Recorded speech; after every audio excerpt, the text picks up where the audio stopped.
Patriots that gave me the headache yesterday watching that game. I had one. Oh, I'm sorry. So I texted Zoe yesterday. I said, Zoe, normally I would bust your balls about this. Yeah, don't. No. I didn't even want to yesterday. I didn't even want to mock him like we did last year for the Christmas trip to Denver. I said, I genuinely feel bad that you spent like 12 hours on an airplane this weekend for this. For that game. Yeah. Yeah. How you feeling today? I feel okay. Well, I feel good. Thank you for being here. Thanks for all that travel you did this weekend to bring us a call of the game over the weekend. Thank you. Tried to do it my best and give you the best thoughts that I had on the day and try and describe it if you weren't there. And I know a lot of people were probably out apple picking or doing something. Maybe you listened to Bob and I, and hopefully we painted a pretty good picture as to what the hell was going on. Good or bad? It was bad. Well, I mean, it's not good. Okay, like the offense is bad. The offense is bad. And is okay. You're gonna do me. You're gonna see that has with your head, man, because that's me doing me. That's a Zoe move. Oh, is it? Oh, is it? That's all flipping rolls. Oh, is it? You know, because like somebody asked me this after the game, are they losing the team? Is it not coaching? I said no. They're taking coaching, and the reason I say they're taking coaching, and you could tell, special teams are drastically different. Nobody on the 53-man roster, other than the long snapper and the kicker and the punter, want to play special teams. Brandon Schooler may want to because he's a gunner and he's pretty good at what he does with Slater and that, because you're never really going to play DB. You're never really going to play receiver in the league. And you got to find your niche. It's a niche team to play within a team. And when teams are poorly coached, those go to hell. Those really go to hell real quick. You get blocked punts. You get kicks returned on your ass. You get kickoffs out of bounds. Zero communication. They have been on point, special teams-wise. And it's a credit. Behringer's having a hell of a year. He's a weapon for you. You can't even really use him because you can't flip the field and bury people back. But defensively, they battle. They were better than against the Jets, which tells me they took to coaching. Now, were there times they lost containment? Absolutely, yep, and that's on the players. Because Mayo, for the second straight week, said, I tell them, and we coach it, and at some point, you got to do it as a player. But they weren't lost like they were against the Jets.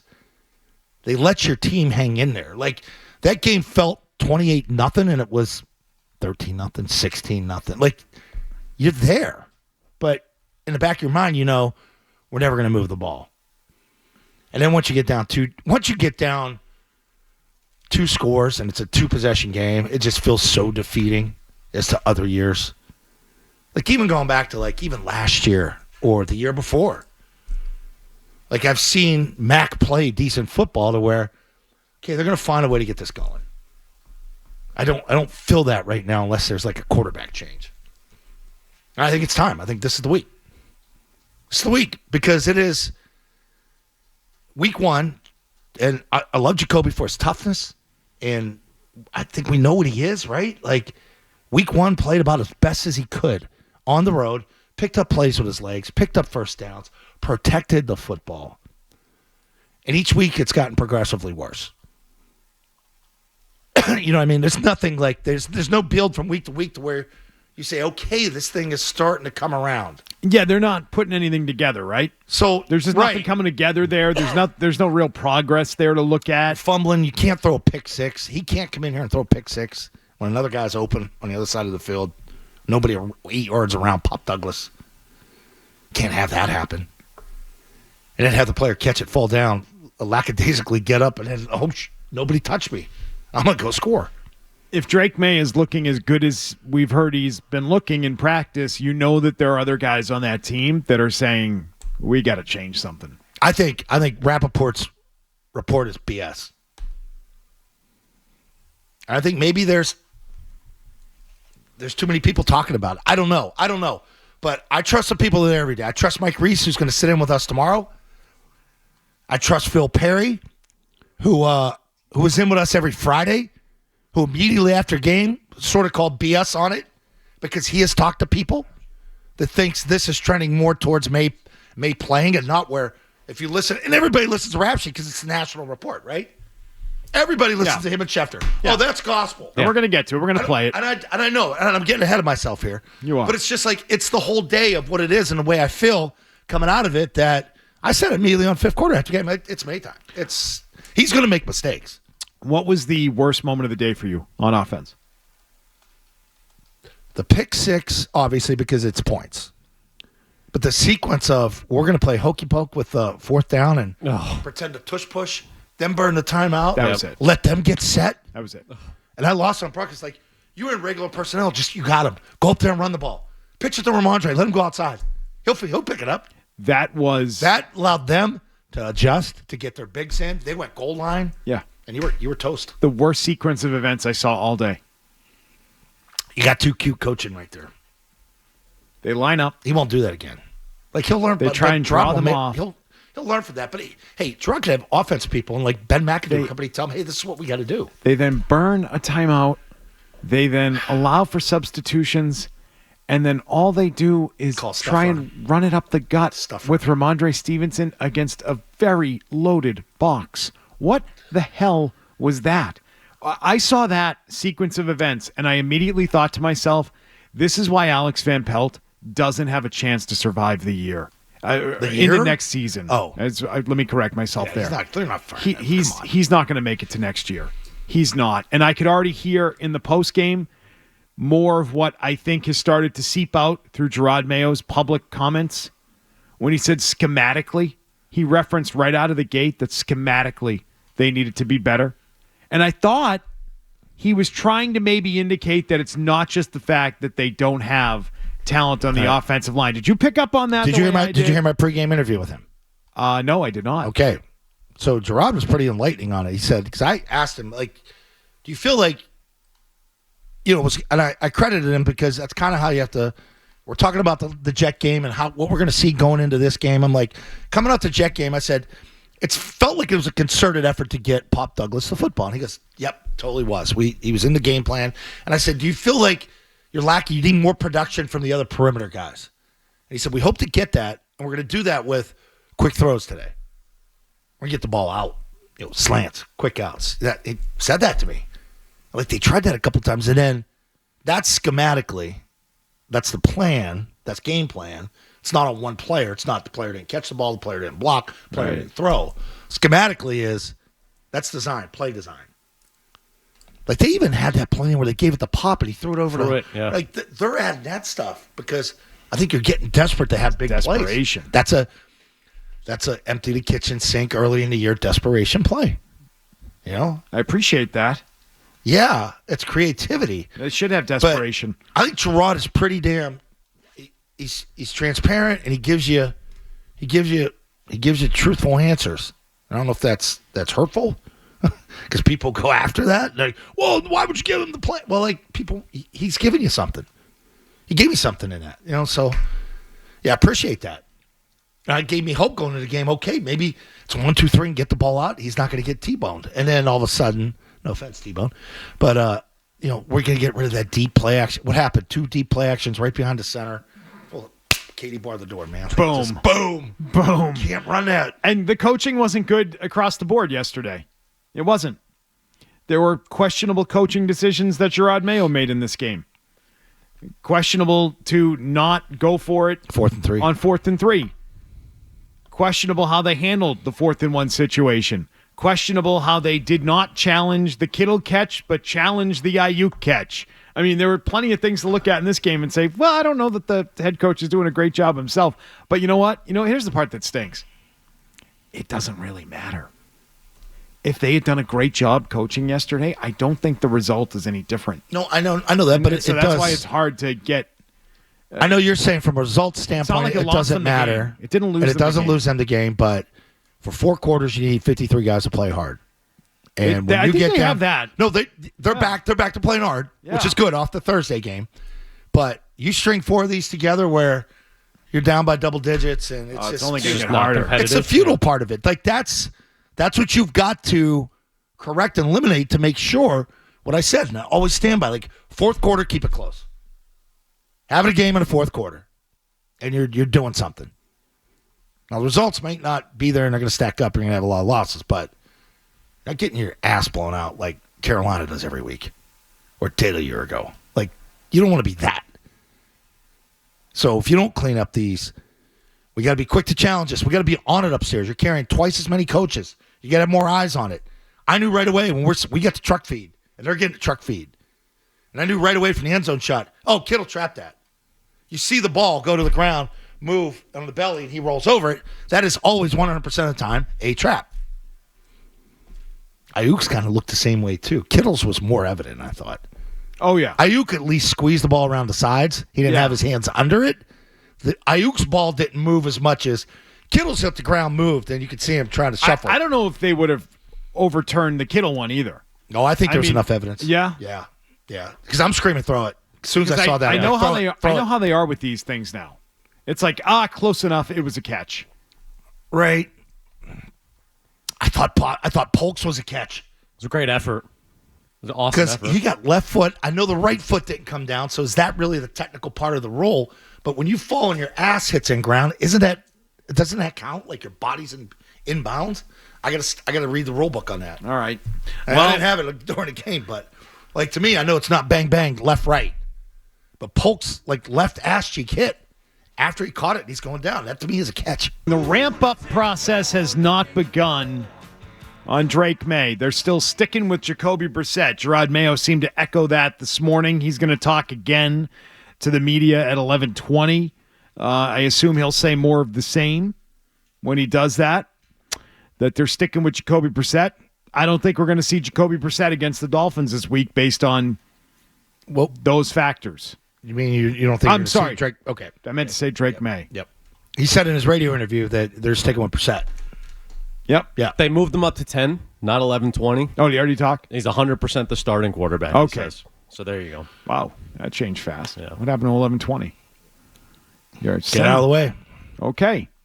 So he's 100% the starting quarterback. So you won't see Drake Maye against Miami as the starter. Week 5 is out.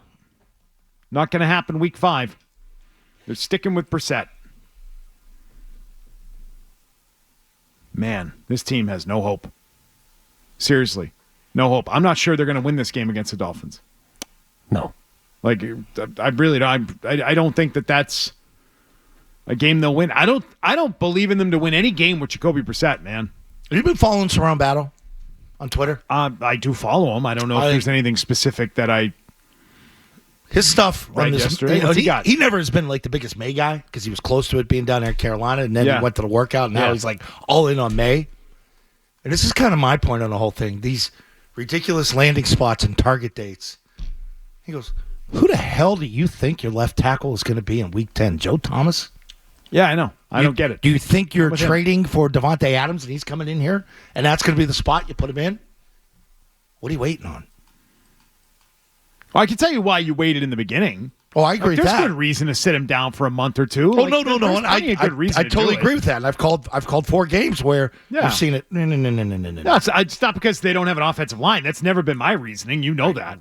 Yeah. Never been mine. I think there's things he can do with his legs to get out of pressure situations. That's you can why half roll him. That's why I tell the people that say, "Oh, you can't start him behind this offensive line." I immediately ask you the question: does that mean you're not playing him at all this year? Because that's what it has to mean. If that's what you're saying, if you're really approaching it that way, you're not going to play him at all. Then you wasted a pick. And I think you're stupid if you do that. I think you're stupid if you draft a quarterback number 3 overall and you don't let him have any playing time in his rookie year. I think that's a waste of a year. Bo Nix went on the road and beat the Jets, throwing for 74 yards.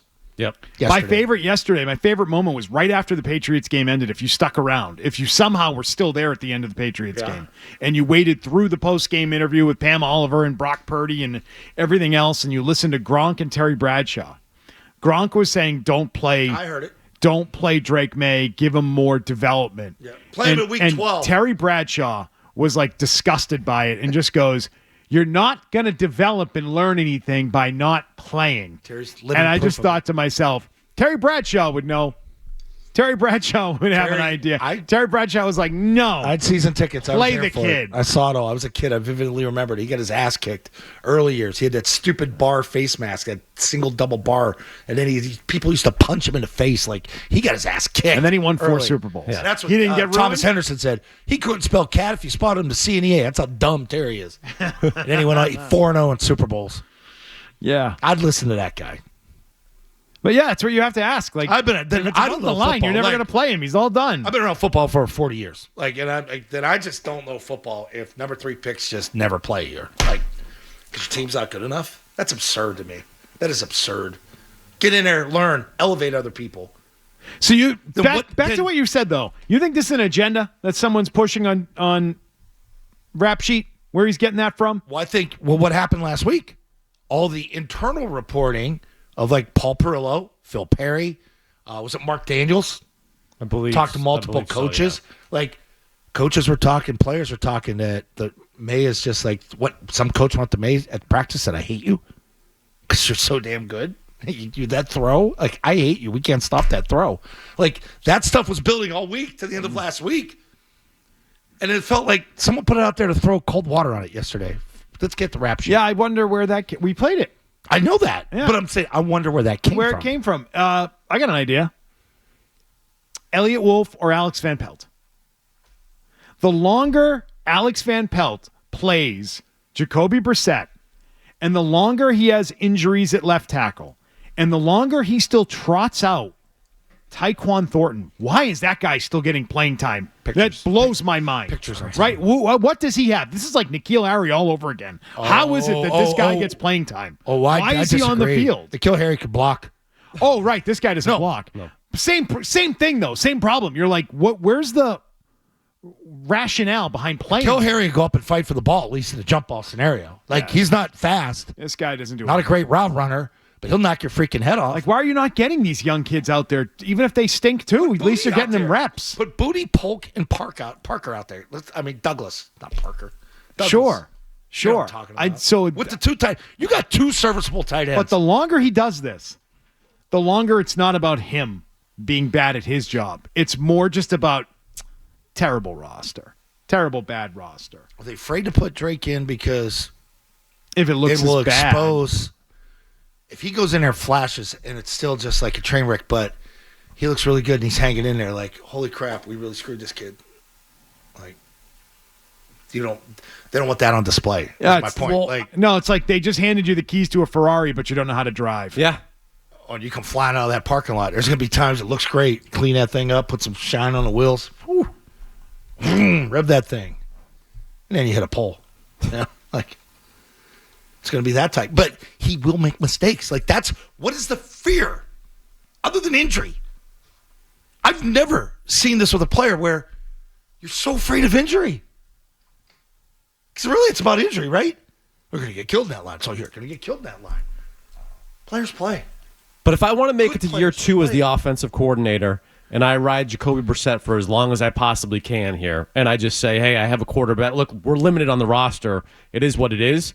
And I haven't played the number 3 pick, and once we build this offseason, then we'll be off and running. Maybe you have something. But as soon as I play Drake Maye and it doesn't look good, you might be in some trouble in terms of your job security. Yeah, but don't you understand that too, though? But, like, didn't he just say that last week, too? Because he was questioned, meaning Van Pelt, that, it'll be a different offense. I'm not just going to force my offense on the player. If he's a pistol player or if he's a run and shoot guy, then we run and shoot. I think he said that term, run and shoot. I didn't make it up. He said it. When questioned about it, would the offense change if Drake went in? He said, yeah. So what's so hard about adapting? And seeing a good player develop. And having a chance. Like I'm watching. Having a chance. I'm watching Christian Gonzalez out there battle. He's developing because he played 4 games last year, and now he's chasing number 1 receivers around the field for 5 straight weeks. And he's balling his ass off. And did you catch him on a couple of weeks ago? Yep. But you know what? Bounced back last week. Great tackle down inside. What did Ayuk have on him? 1 catch, 11 yards. But it's okay if he plays and gets hurt and develops. But like Bo Nix had a good game last week. Almost 300 yards. Goes to New York. Looks like dog ass, but the team wins. You won 10-9.